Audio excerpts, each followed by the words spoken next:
जेव्हा घडतात त्यावेळी अशा प्रकारच्या चर्चा होतात, पॅरलल्स ड्रॉ होतात आणि याचा अर्थ बीड जिल्ह्याला इतकंही बदनाम आपण करू नये। मात्र हे खरं आहे की गेल्या काही दिवसात तिथे घडलेल्या घटना या गंभीरच आहेत आणि आम्ही त्या गंभीरतेने घेतलेल्या आहेत आणि अशा प्रकारच्या गुन्हेगारांवर जरब ही बसवल्याशिवाय आम्ही थांबणार नाही। मी कालही सांगितलं, आजही सांगतो, बीड जिल्ह्यामध्ये कोणाची दादागिरी चालू देणार नाही।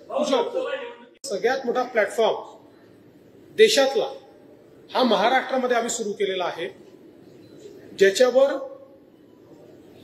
डिजिटल आणि सायबर वर्ल्ड मधले सगळे प्लॅटफॉर्मचं इंटिग्रेशन आम्ही केलंय आणि जगातले बेस्ट टूल्स हे आमच्याकडे आहेत की ज्या टूल्सचा वापर करून आम्ही आर्टिफिशियल इंटेलिजन्सच्या माध्यमातून केलेलं एखादा गुन्हा असेल किंवा वेगवेगळ्या प्रकारचे सायबर गुन्हे असतील हे वेगाने उघडकीस आणू शकतो। याची सुरुवात आम्ही केली आहे। जसं आपण सांगितलं की विधानसभेमध्ये नक्षलवादावर मी बोलत असताना नक्षलवादी कसे संविधान मानत नाही या संदर्भातलं जे वक्तव्य केलं होतं त्यातलं नक्षलवादी पाठ काढून संविधान मानत नाही एवढाच पाठ काही लोकांनी टाकला, पण त्यांना माहिती नाही।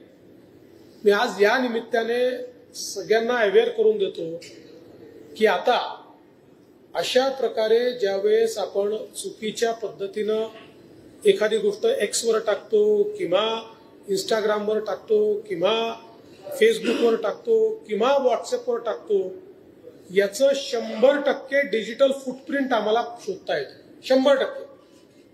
म्हणजे जर एकाने टाकलं आणि 100 लोकांनी फॉरवर्ड केलं तर ते 100 लोक कोण हे देखील आता लगेच शोधून काढता येतं, कारण सगळ्या प्रकारचे जे फॉरवर्ड्स आहेत त्याची माहिती आपल्याला व्हॉट्सअपला मागता येते, त्यांच्याकडनं त्याची माहिती मिळते।